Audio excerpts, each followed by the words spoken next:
El litoral de Costa Rica, al borde del Pacífico. Un reducto de biodiversidad que acoge a casi 5.000 especies de vida marina. Es maravilloso, como si fuera un acuario, pero sin cristales, sin límites. Pero en este acuario submarino, los depredadores de lo más alto de la cadena corren grave peligro, amenazados por la pérdida del hábitat y la sobrepesca. Ya hicimos pública la situación en 2004 y llevamos al gobierno costarricense a los tribunales. Ahora los defensores marinos de Costa Rica han unido sus fuerzas para crear un hogar más seguro para estas especies en peligro y salvarlas de la extinción.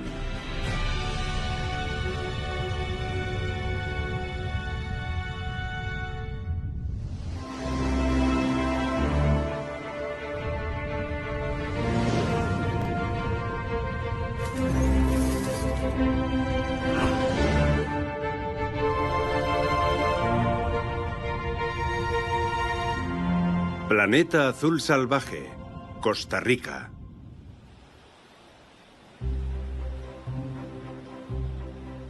El sudoeste de Costa Rica es uno de los refugios biológicos más variados y ricos de la Tierra.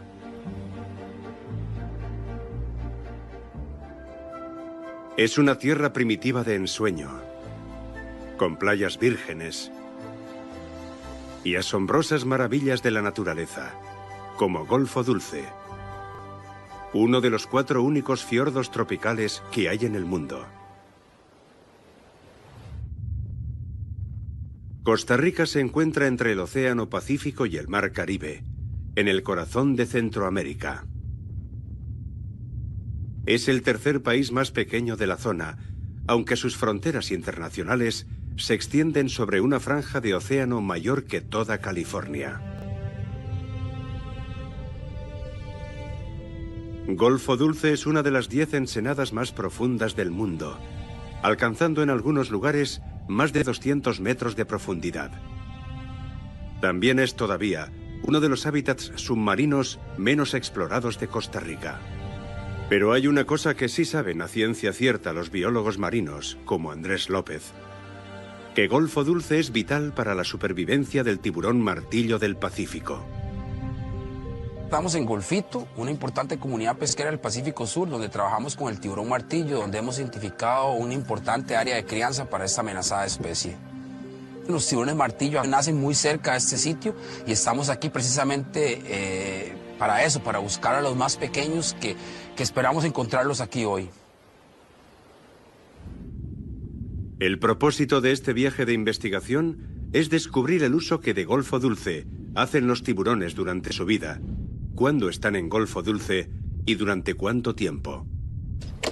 Para eso, López ha reclutado a un grupo de pescadores que le ayudarán a localizar y capturar jóvenes escualos. Pertenecen a una comunidad local comprometida con la protección de los tiburones de Golfo Dulce y que utilizan técnicas de pesca sostenibles. Las crías de tiburón todavía no son cazadores cualificados. Se alimentan de pequeños peces como las sardinas y los jureles. Los pescadores usan ambos como cebo para ponérselo a los pequeños que merodean por estas aguas en busca de una comida fácil.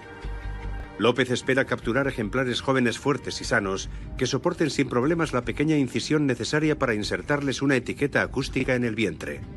Básicamente, lo que nos dicen las marcas es la posición, el número de tiburón marcado, en algunos casos la temperatura y también nos dice la hora y el día de cuando los tiburones visitaron en esta zona.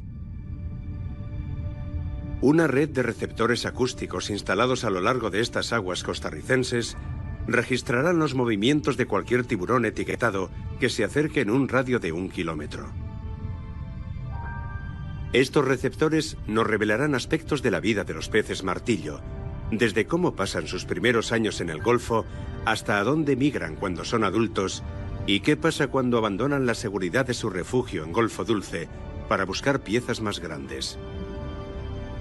Solo en Golfo Dulce, los receptores han registrado la presencia de tiburones en más de 10.000 ocasiones. Por ahora en el Golfo hay una población saludable de tiburones, Y López quiere asegurarse de que siga siendo así. Piensa usar los datos recogidos aquí para pedir la creación de un santuario para tiburones martillo en Golfo Dulce. Estamos aquí porque estamos buscando tiburones de más de 1 metro de talla, o sea que ya pasaron su primer año de vida. Entonces estamos arriesgándola también. Puede ser que no capturemos, pero puede ser que capturemos los que necesitamos.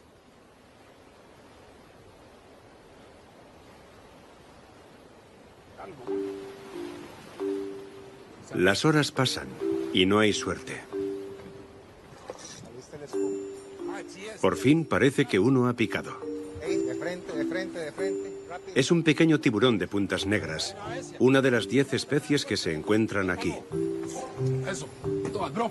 La regla está esperando a que yo lo meta. La tripulación lo prepara todo rápidamente para el etiquetado. El tiburón solo puede estar fuera del agua un máximo de 2 minutos. Le quitan cuidadosamente el anzuelo, pero manipular este pequeño escualo no es una tarea fácil. Lo que aún le falta en tamaño, le sobra en fuerza y energía. López lo mide, 72 centímetros. Demasiado pequeño para ponerle la etiqueta acústica. Luego comprueba su sexo. Es una hembra. Y tras colocarle una etiqueta de plástico en su aleta superior, le cura la herida con un spray.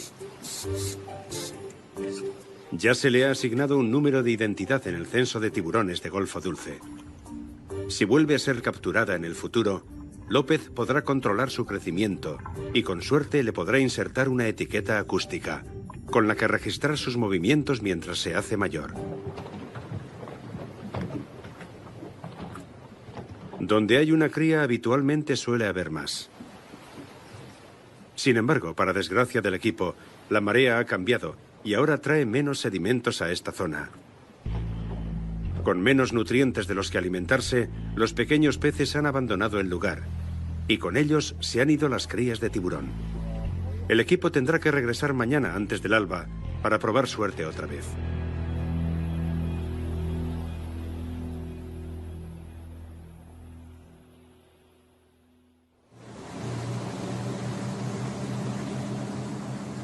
Justo después del amanecer, el equipo regresa a la zona de guardería para seguir buscando ejemplares jóvenes de pez martillo. Estamos en Punta Piedra, uno de los lugares que visitamos ayer, pero en otro momento del día estamos esperando que el cambio de marea nos ayude a encontrar los tiburones martillo. Vamos a ver si hoy tenemos suerte y podemos lograrlo. Los pescadores que colaboran con López conocen bien la zona. Su experiencia es vital para el éxito de la investigación. Eligen cuidadosamente el lugar en que anclar el barco y casi de inmediato los tiburones empiezan a picar. Perdón. Uy. ¿Qué es? Picudo, su puta negra. Es un tiburón picudo. A diferencia de los tiburones de puntas negras y los martillo, los picudos son residentes permanentes de Golfo Dulce. Macho. 53, 43. Es un juvenil. Es un tiburón picudo juvenil. No podemos poner una marca acústica porque no tiene la talla suficiente y le haríamos un daño interno. López tiene que trabajar deprisa porque los pescadores acaban de coger otro tiburón. Esa es una cornudita. Madre, la cornuda, entonces. Ahí está la cornuda. Agarre la cornuda, la prioridad, téngalo allá adentro. Aquí hay un martillo. Cómo, ya le dije cómo. Ah, ¿y ahí? Ah, mae.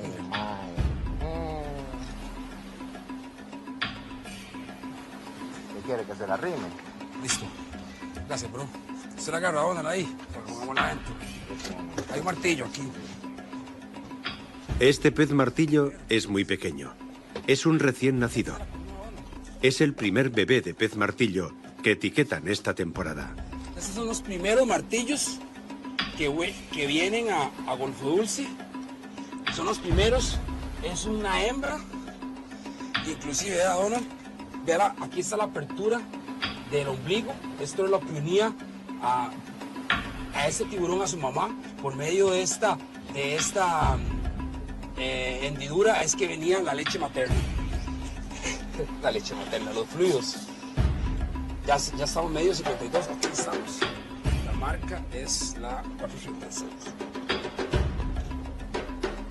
Necesitamos un martillo más grande para marcar la sangre.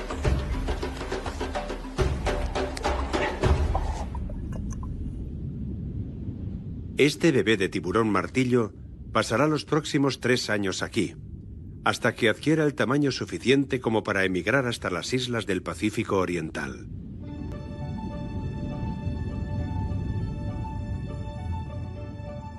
Ahora apenas mide medio metro, pero cuando se convierta en adulto habrá cuadruplicado su tamaño.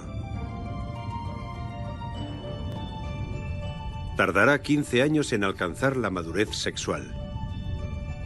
Y después emprenderá el viaje de regreso a través del Pacífico Oriental para volver a su lugar de nacimiento en Golfo Dulce y traer al mundo a sus propias crías.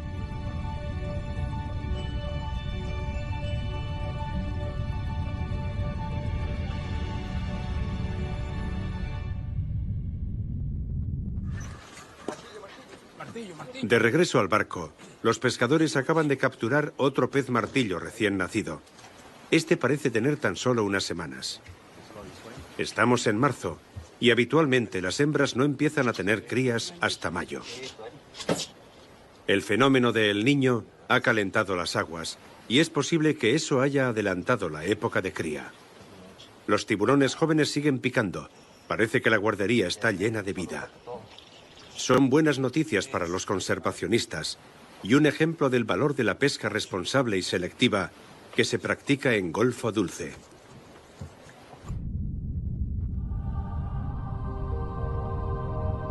Además de los peces martillo, este sano ecosistema es el hogar de al menos 7 especies diferentes de rayas,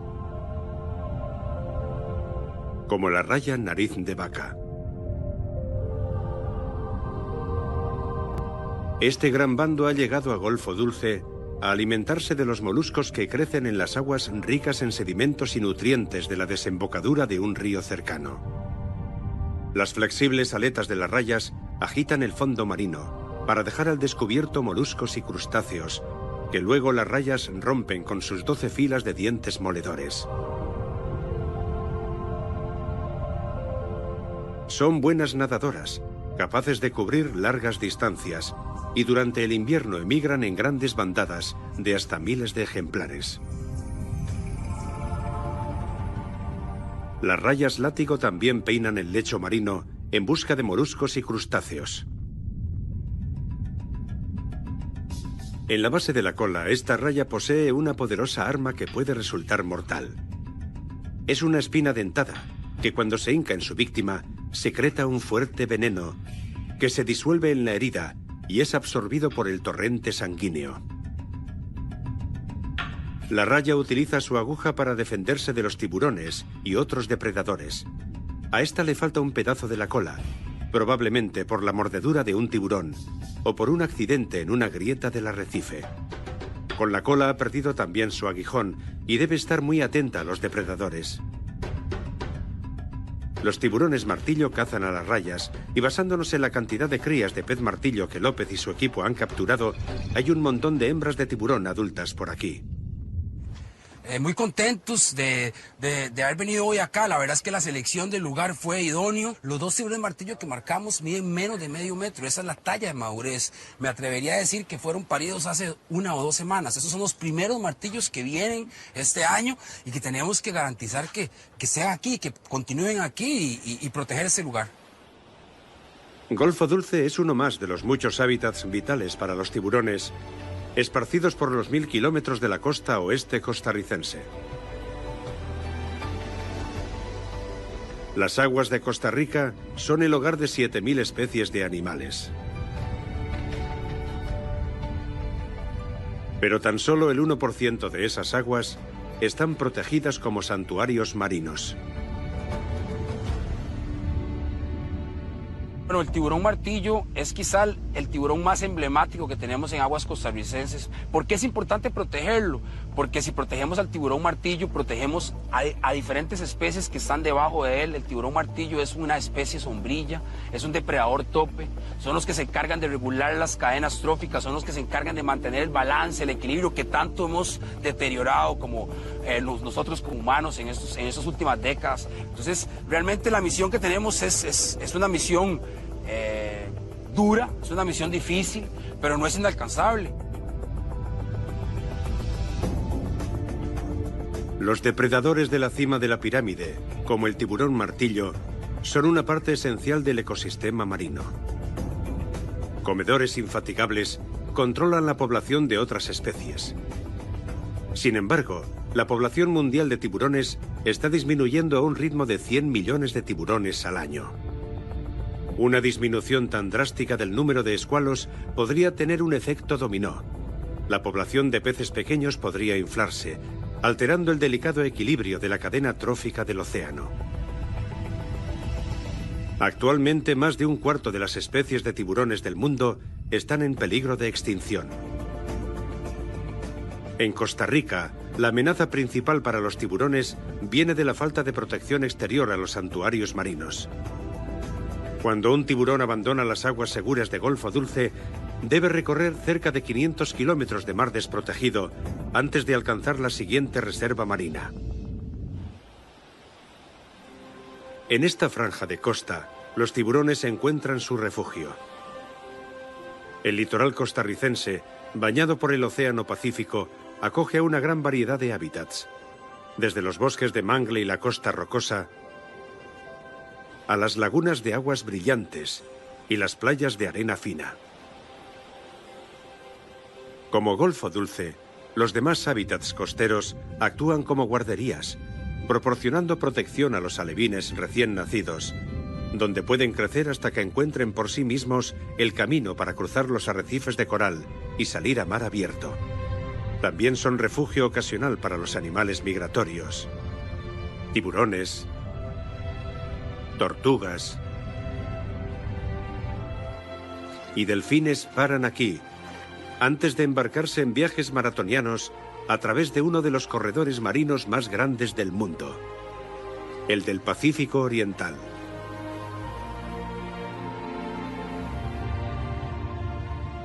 Comprende las aguas, costas e islas de los litorales de Costa Rica, Panamá, Colombia y Ecuador, y ocupa cerca de 2 millones de kilómetros cuadrados. Un área que es 3 veces el tamaño de Texas.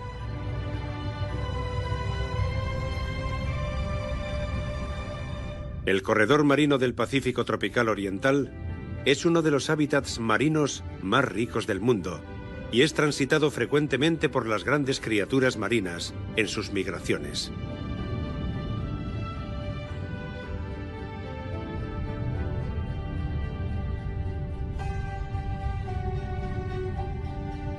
En el mar tenemos una gran cordillera que se llama la Cordillera Cocos. Es una autopista que tiene un punto de destino, la isla del Coco. Esa cadena de montañas o cordillera submarina es un corredor que utilizan los tiburones martillo, las tortugas verdes, los tiburones ballena. 500 kilómetros mar adentro está Isla del Coco, la única isla oceánica de Costa Rica y donde se concentra la mayor población de tiburones martillo de todo el país. El famoso oceanógrafo Jacques Cousteau dijo de ella que era la isla más bonita del mundo.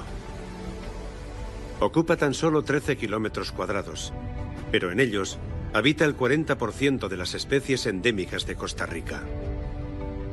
Los tiburones nacidos en Golfo Dulce emigran a Isla del Coco cuando tienen 3 años de edad.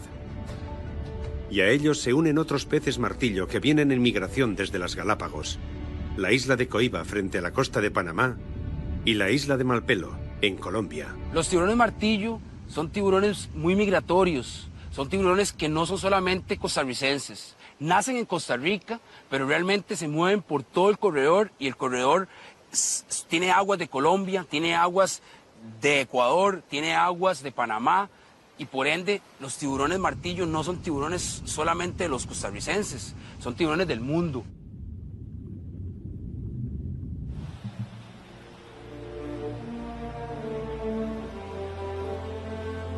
La zona marina protegida alrededor de la isla se extiende a lo largo de 10 kilómetros cuadrados.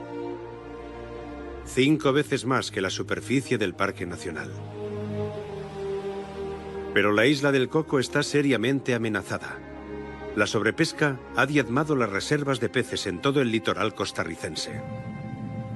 Con las pesquerías costeras prácticamente agotadas, los pescadores se han desplazado cerca de la isla del Coco. Incumplen la prohibición de pescar y capturan todo lo que pueden. Felipe Chacón es instructor de buceo y piloto de submarino y cuenta con más de 1.200 inmersiones en la isla del Coco. Él ha constatado la disminución del número de tiburones y de encuentros con grandes animales. Empecé a trabajar en la isla del Coco a finales del 2010 y entonces veía muchas especies de tiburones. Solía ver grandes grupos de peces martillo, llegando a contar a veces en algunas inmersiones hasta 200 tiburones nadando muy cerca de mí. Esa fue una de las experiencias más impresionantes y maravillosas de mi vida. Desgraciadamente, con el paso del tiempo he podido constatar que en la isla del Coco el número de tiburones ha ido disminuyendo año tras año. Ese declive está directamente relacionado con la sobrepesca. En las aguas de Costa Rica hay más palangreros que en cualquier otro lugar del Pacífico tropical oriental. La mayoría de estos barcos vienen a la isla del Coco persiguiendo a los atunes y a los dorados, pero los palangres capturan todo lo que muerde sus anzuelos. Y una vez atrapados en el palangre, los tiburones tienen pocas probabilidades de sobrevivir. Muchas especies de ellos, como el tiburón martillo, deben nadar constantemente para hacer que el agua oxigenada pase a través de sus agallas. Los tiburones quedan atrapados en las redes y en los palangres, e incapaces de moverse, mueren ahogados lentamente. Así los tiburones se convierten en lo que se ha venido en llamar capturas accidentales o descartes. Pero la captura de tiburones en peligro no siempre es accidental. Hasta 1982, Costa Rica mantenía una actividad de pesca costera tradicional. Pero entonces los políticos se plantearon que, teniendo una zona económica tan grande, tenían que explotar todos sus recursos. Por eso, en 1982, Costa Rica invitó a una misión de Taiwán para que enseñara a los costarricenses cómo explotar todos los recursos oceánicos que no habían aprovechado hasta entonces. Sin embargo, cuando los funcionarios taiwaneses vieron la rica fauna marina y la abundancia de tiburones que había en Costa Rica, se quitaron el sombrero de diplomáticos, se pusieron el de los negocios y establecieron su industria de aletas de tiburón en Costa Rica. Pescar tiburones para quitarles las aletas es una práctica despiadada y brutal. Los pescadores les cortan las aletas y descartan el resto del tiburón. Cada año, miles de aletas arrancadas a los escualos del Pacífico Oriental son exportadas a Asia para hacer sopa de aleta de tiburón. Para 1998, Costa Rica contaba ya con la mayor flota de palangreros de Latinoamérica y nos convertimos en el centro de la industria de aletas de tiburón de todo el Pacífico tropical oriental. En 2003, Arauz y su grupo conservacionista Pretoma pusieron al descubierto a un barco taiwanés que trataba de descargar ilegalmente 30 toneladas de aletas de tiburón en un puerto costarricense. 30 toneladas de aletas de tiburón son el resultado de la muerte de 30.000 tiburones. Tamaña atrocidad marcó el principio de una campaña de 7 años para acabar con la industria de aletas de tiburón en Costa Rica. Pretoma llevó al gobierno 4 veces a los tribunales y obligó a los legisladores a tomar medidas contra esa práctica. Ahora capturar tiburones para quitarles las aletas es una práctica ilegal en todo Costa Rica, incluida la isla del Coco. Pero es una batalla difícil y desigual. El mercado negro de productos del mar mueve más de 20.000 millones de dólares. Y la población pesquera de Punta Arenas sigue siendo el centro de la industria de aletas de tiburón. Aunque los tiburones estén protegidos, se permite que los pescadores los desembarquen si se consideran una captura accidental. Si estás en Punta Arenas, ni siquiera tienes que abrir los ojos, basta con que respires el aire. Se percibe el olor de las aletas que se están secando bajo las tejabanas de los muelles privados. Prácticamente todos los tiburones capturados en Costa Rica son desembarcados en este lugar, donde sus aletas se ponen a secar bajo techos falsos que ocultan su verdadera actividad. Se calcula que al menos 3 barcos llenos de aletas de tiburón arriban a Punta Arenas cada semana. En la isla del Coco, que tenemos a los tiburones martillo adultos, hay un letrero que te recibe cuando llegas al parque y es una pregunta: ¿cuántos tiburones martillo tenemos? La respuesta es un poco triste, pero es muy real. Cada día tenemos menos. Las aletas de tiburón martillo pueden llegar a valer hasta $110 por kilo para los exportadores. Pero los tiburones son mucho más valiosos vivos que muertos. Durante toda su vida, un solo tiburón puede generar más de $1,5 millones a través del turismo. Los tiburones de puntas blancas, en particular, son una gran fuente de ingresos para la industria del buceo. En Costa Rica tenemos la isla del Coco, posiblemente con la población más pristina y más natural del mundo. Alfombras de tiburones, cientos de tiburones que se agregan en las noches a alimentarse. Prácticamente es un buceo que es único en la isla del Coco. Inactivos durante el día, los tiburones de puntas blancas son cazadores activos e implacables llegada la noche. Recorriendo el arrecife en grupos mal organizados, los tiburones meten su cabeza chata en cada agujero y rendija del coral, buscando presas.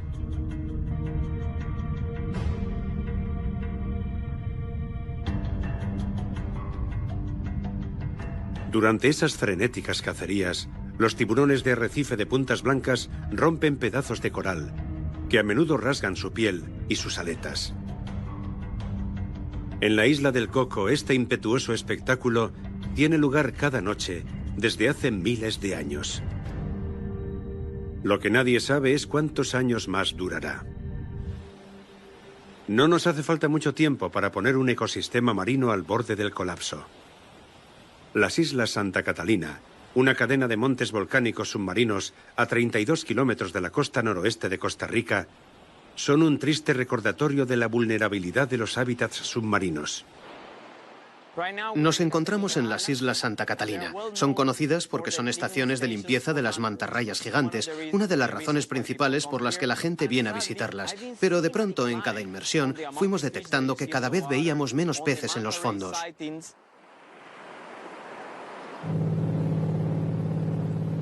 Felipe conoce bien la zona. Empezó a bucear aquí en el año 2008 y desde entonces ha observado una drástica disminución en las poblaciones de todas las especies.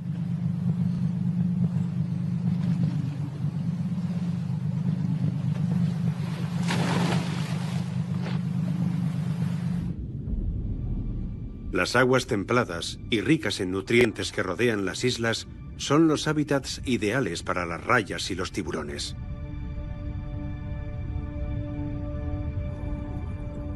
Sin embargo, la realidad es que cada vez se ven menos.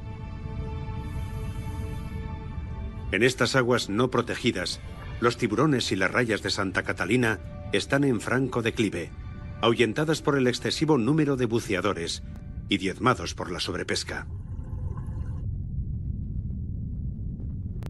Es posible que quien viene por primera vez no caiga en la cuenta del deterioro.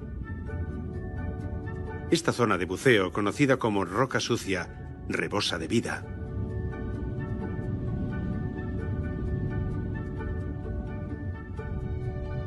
Los roncos soldadito nadan en grandes bancos, pegados unos a otros.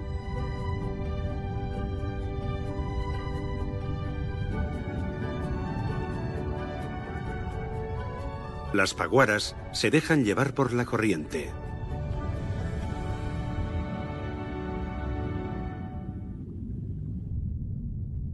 Un macho de píntano trata de proteger con valentía su nido de los intrusos hambrientos.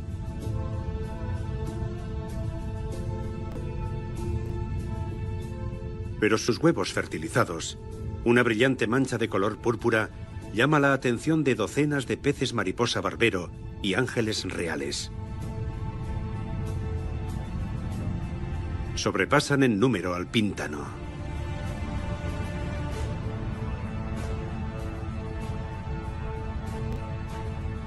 Pero este no se intimida y protege con arrojo su casa.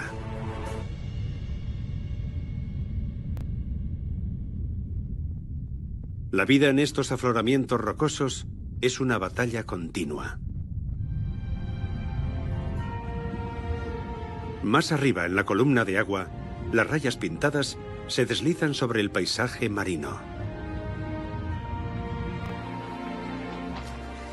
Y una raya águila salta sobre la superficie.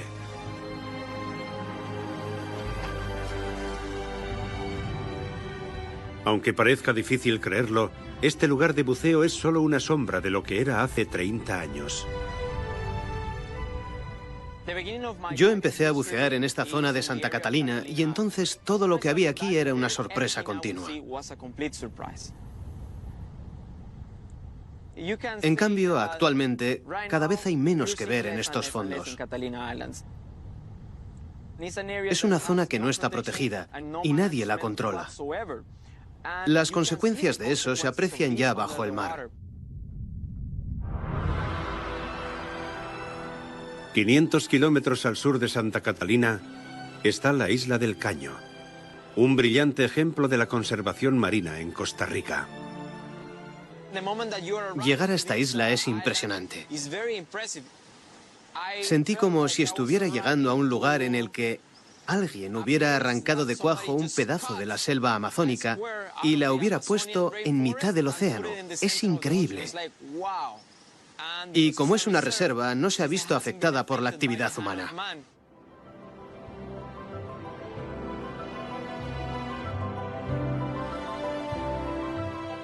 Accesible solo por barco a 1 hora de la costa, fue declarada reserva biológica en 1978.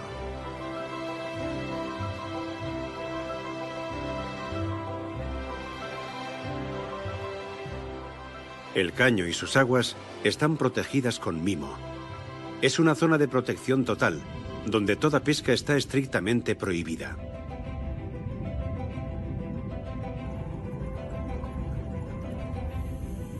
Incluso el buceo está regulado. Se admite un máximo de 10 buceadores y no más al mismo tiempo en cualquier punto de buceo. El exitoso resultado de las medidas de protección es esta explosión de vida. Actualmente hay más de 200 especies de peces en la isla del Caño. Casi 1/5 parte de todos los peces de esta región del Pacífico se encuentran aquí. Y esta Amazonía submarina acoge a criaturas impresionantes, como las salpas pelágicas. Parecen medusas, pero las salpas poseen órganos y estructuras internas que no tienen las medusas, como un corazón y un sistema nervioso dorsal. De manera que están más emparentadas con nosotros los humanos y representan los más tempranos estadios de los animales que poseemos columna vertebral. Las salpas se mueven contrayéndose y bombeando agua a través de su cuerpo transparente. Cuando el agua entra dentro, los filtros internos de la salpa recogen el fitoplancton que necesita para alimentarse. Es un sistema maravillosamente eficaz. La locomoción y la alimentación se combinan todo en uno. Las salpas y sus ancestros llevan millones de años dejándose mecer por las corrientes. Pero no son las únicas criaturas primitivas que habitan en la isla del Caño. Los fósiles de tiburones de arrecife de puntas blancas más antiguos hallados aquí son de hace 40 millones de años. Han tenido tiempo de desarrollar algunos de los hábitos que conocemos.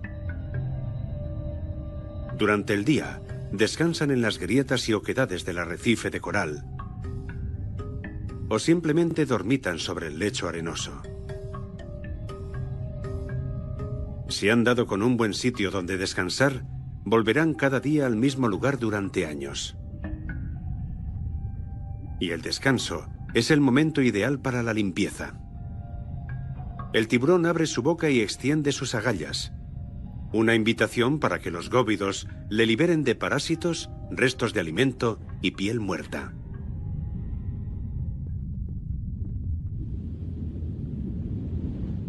El magma volcánico que modeló la isla del Caño no solo ofrece protección a los tiburones de puntas blancas, sino también a los propios corales que forman el arrecife.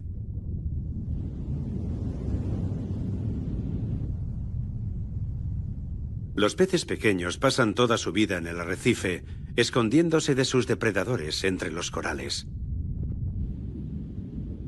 Aquí, cada criatura forma parte de la larga y compleja cadena trófica de la isla del Caño. Las mantarrayas de arrecife vienen aquí a que grandes bandadas de pargos y peces mariposa las limpien. Pero las transparentes aguas de la isla del Caño también son conocidas porque aquí se puede ver algo aún más impresionante que la propia mantarraya gigante. Enormes bandadas de peces nadando juntos y a la vez, como si fueran uno solo. Bucear bajo el mar de la isla del Caño es como sumergirte en un acuario enorme, pero sin cristales, sin límites. La visibilidad es perfecta. Las aguas templadas y cristalinas, enormes bandos de pargos y otros peces ocultan la luz mientras buceas. Es fascinante.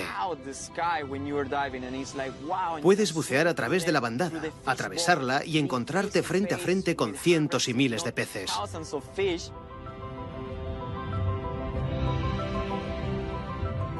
La bandada se comporta como si fuera una sola unidad. Esa coordinación tan extraordinaria se basa en las señales que cada pez del grupo transmite a los demás. Son señales que dirigen el tráfico, indican la presencia de comida y hacen sonar la alarma cuando aparecen depredadores.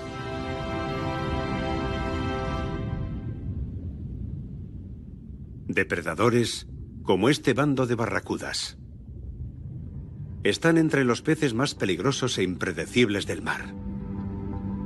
Dotadas de poderosas mandíbulas y dientes afilados, se han ganado el sobrenombre de los tigres del mar. Aunque estos tigres cazan en grupo, lanzándose a toda velocidad contra sus presas, con las mandíbulas abiertas, con las que hacen jirones y las devoran. Esas aletas y colas en punta les permiten alcanzar velocidades de hasta 40 kilómetros por hora. Para descansar flotan casi inmóviles, aunque siempre alerta ante el más mínimo peligro. Las barracudas jóvenes se agrupan en bandadas para protegerse de los depredadores. Los tiburones, los delfines y otras barracudas son los únicos animales suficientemente valientes como para enfrentarse a estas temibles cazadoras. Pero además de los enormes cardúmenes de peces, Isla del Caño también es rica en los organismos que construyen el coral. La isla está rodeada por 5 plataformas de coral, cada una de ellas formada por más de una docena de especies, como el coral cerebro, los abanicos de mar y los corales duros. La Isla del Caño acoge la mayor variedad de especies de coral de todo el litoral oeste de Costa Rica. La prohibición de la pesca y las limitaciones al buceo impuestas en el parque marino han posibilitado que los corales se desarrollen. Sin embargo, no pueden proteger al arrecife de una amenaza aún más destructiva: el calentamiento global. Si la temperatura del agua sube demasiado, el coral expulsa las algas que viven en sus tejidos y que dan al arrecife esa coloración tan viva. El coral entonces se vuelve blanco en un proceso que se llama decoloración. El calentamiento del agua provocado por el fenómeno de El Niño durante los años 2015 y 2016 dañó los arrecifes de la isla hasta un punto que no se conocía desde los años 80. Los biólogos marinos Cristina Sánchez y David Palacios han venido a la isla del Caño a inspeccionar la salud de sus corales después de meses de temperaturas preocupantemente altas.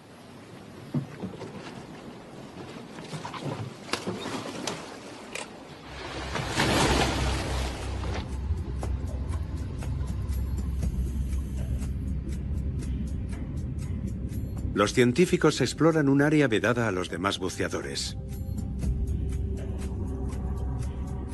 Sospechan que el agua de las corrientes más profundas de este lado de la isla puede haber subido de temperatura de la misma manera que las corrientes más superficiales.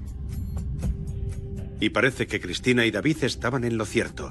La cantidad de coral que se ha blanqueado es preocupante.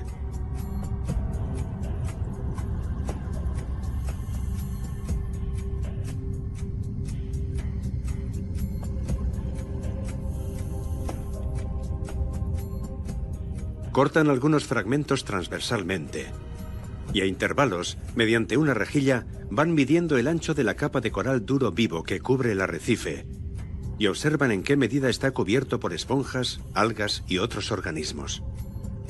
Los corales duros son los constructores de los arrecifes. Un porcentaje bajo de este tipo de coral es un signo de que el arrecife está sufriendo. También toman fotografías para determinar si los niveles de decoloración han cambiado desde su última inmersión hace 5 meses. Antes de regresar al barco, Cristina y David observan otra posible amenaza para la salud del arrecife. Una estrella de mar corona de espinas. En un arrecife sano, esta estrella comedora de coral suele alimentarse de las especies que más rápidamente se desarrollan, permitiendo que los corales de desarrollo más lento formen colonias. En un arrecife vulnerable, esta estrella representa una amenaza seria. Un gran brote podría arrebatar al arrecife hasta un 90% de su tejido de coral vivo. Los investigadores deciden revisar la población de estos invertebrados por si hubiera una plaga.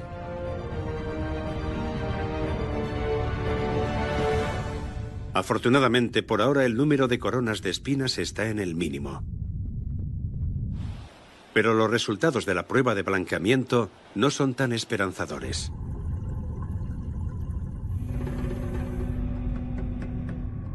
Hace 5 meses, solo el 5% del arrecife de la isla del Caño estaba afectado por el blanqueamiento. Ahora es el 70% del coral el que está afectado. Es un hallazgo desalentador. La muerte de una cantidad de coral tan grande puede afectar también a otros hábitats más allá de la isla del Caño. Los arrecifes de coral actúan como barreras contra las corrientes y la fuerza de las olas. Sin el arrecife, las olas golpearán contra la costa y desestabilizarán la fina capa de sedimento en que se enraiza el manglar. Y casi el 100% de los manglares de Costa Rica se encuentran en su vulnerable costa oeste. Cuando uno habla de ecosistemas marinos, tiene que tener en cuenta que todo está conectado, desde lo que está cerca de las costas o cerca de los ríos hasta los arrecifes y las zonas pelágicas que están mar adentro. Los manglares, como todos los bosques, almacenan gran cantidad de carbono en sus hojas y en sus raíces. Cuando los mangles se destruyen, liberan ese carbono a la atmósfera, contribuyendo a aumentar la capa de los gases que provocan el efecto invernadero y calentando más la Tierra.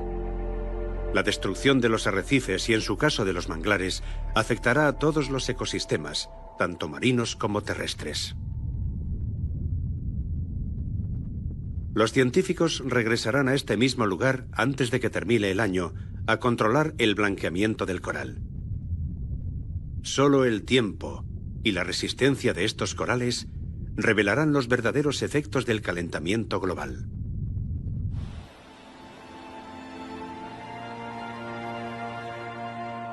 Costa Rica es un lugar donde se puede ver la naturaleza en pleno funcionamiento.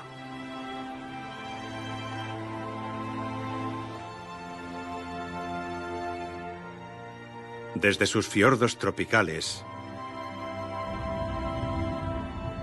hasta los corredores submarinos y los volcanes del fondo del mar, el litoral costarricense del Pacífico es una fuente inagotable de maravillosos descubrimientos. Una de las cosas que puedo afirmar sin temor a equivocarme sobre el buceo en Costa Rica, ya sea en Caño, en Santa Catalina o en la isla del Coco, es que cuando te sumerges en el agua la fascinación es tan grande.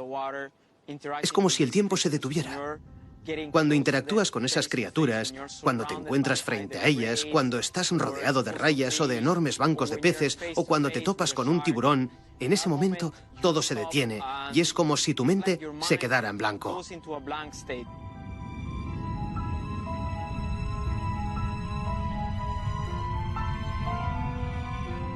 Mientras que las islas del océano son un soporte vital para la vida salvaje, los hábitats del litoral costarricense proporcionan guarderías fundamentales para los depredadores de la cúspide de la cadena. Años y años de abuso incesante llevaron a esos hábitats de vida marina al borde del colapso. Pero gracias al trabajo abnegado de los investigadores y los defensores de los tiburones, se abre una esperanza al futuro de nuestros océanos. Tenemos que luchar porque este océano se mantenga. Miles de turistas pagan miles de dólares por ir a la isla del Coco a ver los tiburones martillo adultos. Pero ¿qué pasa si no protegemos a los bebés que no están en la isla del Coco? No estamos haciendo que las poblaciones se conecten, no estamos haciendo que las poblaciones se mantengan. Y entonces realmente cada día tenemos menos tiburones en el agua, cada día tenemos más desequilibrio en los océanos. Tenemos que conservar estos recursos para las próximas generaciones, porque no nos pertenecen a nosotros, ni a los pescadores, sino a todos. Pertenecen a todos los costarricenses, a todos los turistas extranjeros que vienen a visitarlos, y especialmente a las generaciones venideras, porque ellos deben tener el mismo derecho que yo, y la oportunidad de contemplar las maravillas del mundo submarino.